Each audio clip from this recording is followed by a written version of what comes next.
Lorsque je décris effectivement ces politiques d'encampement, de mise à l'écart, cette difficulté du point de vue des États-nations à penser la mobilité des gens pour des raisons diverses, bien évidemment, ça n'est qu'une partie de la situation. L'autre partie de la situation, c'est que dans les sociétés, tout le monde ne se retrouve pas forcément dans ces politiques.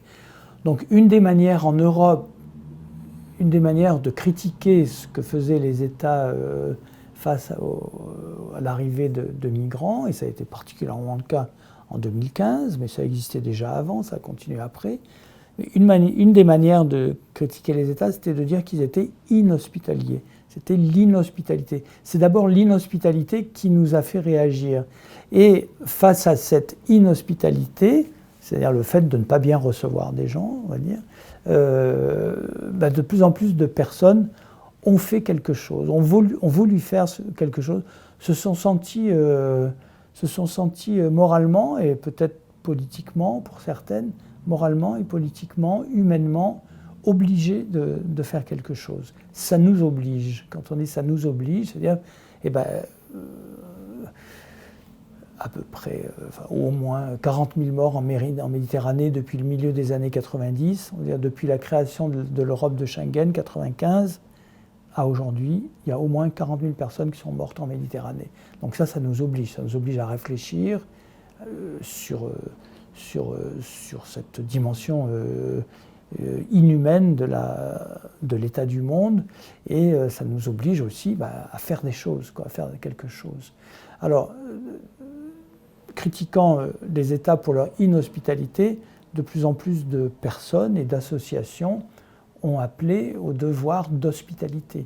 Et donc on s'est mis à retrouver, et c'est un petit peu ce que je développe dans cet ouvrage « L'étranger qui vient, repenser l'hospitalité », on s'est mis en Europe à aller rechercher une pratique sociale très ancienne qu'on avait en fait depuis longtemps oubliée, ou qu'on avait directement détaché du cadre domestique, du cadre privé, et qui était petit à petit devenu quelque chose de public. On a pu parler d'hospitalité publique à partir du Moyen-Âge avec les premiers hospices, par exemple. Donc ça sortait du cadre de l'aide individuelle ou de l'aide domestique. Et puis après, c'est devenu des affaires d'État. Et là, c'est beaucoup plus la question des structures d'accueil que les États mettent ou ne mettent pas en place pour des gens qui en ont besoin. Mais en ayant ce geste-là, cette mobilisation-là, on a fait une mobilisation dans l'intime, si on peut dire. C'est-à-dire, on est allé dire, ce que l'État ne le fait pas, nous allons le faire. Donc nous allons le faire, nous allons recevoir correctement des gens.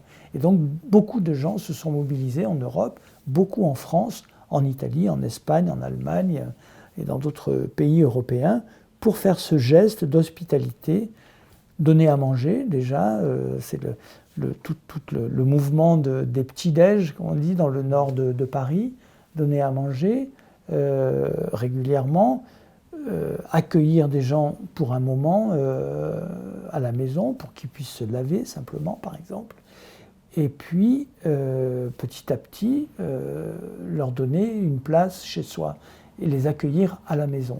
Et donc là, on s'est retrouvé, on s'est remis dans la position d'une forme sociale très ancienne et qui existe aussi ailleurs. C'est-à-dire, on a l'habitude de dire que l'hospitalité est une question anthropologique très ancienne, c'est aussi une question historique, c'est-à-dire qu'on le renvoie souvent à quelque chose d'archaïque. On parle de l'hospitalité chez les Grecs et à quelque chose d'exotique.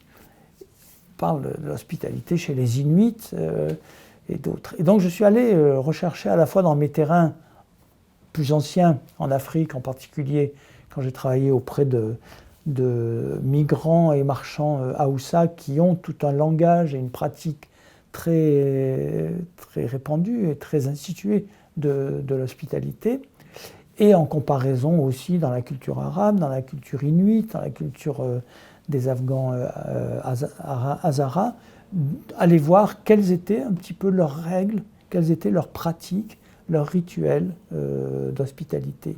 Et je suis arrivé, on va dire, voilà, à une discussion de ces pratiques.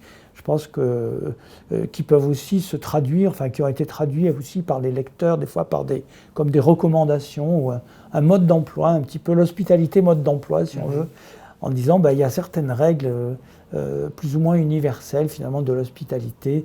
Il faut que ça dure un temps, mais il ne faut pas que ça dure trop longtemps, puisque sinon ça devient un rapport inégalitaire, on se retrouve avec l'inégalité, un rapport de domination inégal, puisque dès le départ, c'est une relation qui est asymétrique. On n'est pas égaux en même temps au même lieu. Et il faut qu'il y ait une place pour l'inviter. On ne peut pas lui donner sa chambre, il ne faut pas se déstructurer soi-même socialement, sinon on peut pas, c'est pas quelque chose qui peut faire partie de la vie sociale normale. Donc il faut avoir un lieu pour l'étranger, et donc dans toutes ces cultures dont je parle, il y a une chambre, il y a une pièce, ou deux ou trois d'ailleurs pour l'étranger. Et puis souvent il y a des fonctions comme ça de logeur, les fonctions de celui qui accueille les étrangers, qui représente un statut honorifique très important, et donc bien souvent ce sont les personnes les plus importantes socialement qui tiennent ce rôle des plus hospitaliers, et l'hospitalité renforce symboliquement leur prestige. Donc voilà, ça c'est un ensemble de choses. J'ai mis ça un petit peu en regard d'une enquête qu'on avait faite avec le programme Babels, donc, que j'ai dirigé pendant quelques années, où on s'est intéressé aux conditions d'accueil là en France, à Paris, en Europe, etc., pour voir qu'il y avait des difficultés, il y avait une complexité de l'hospitalité, il y avait une difficulté de l'hospitalité, et que d'une certaine façon, beaucoup de gens en faisaient l'expérience. Mais en tout cas, cette hospitalité était une manière pour beaucoup de gens, d'une certaine façon, d'entrer en politique, c'est-à-dire d'entrer dans la critique de l'État à partir de ce geste qui consiste à ouvrir sa porte à des inconnus, à des étrangers.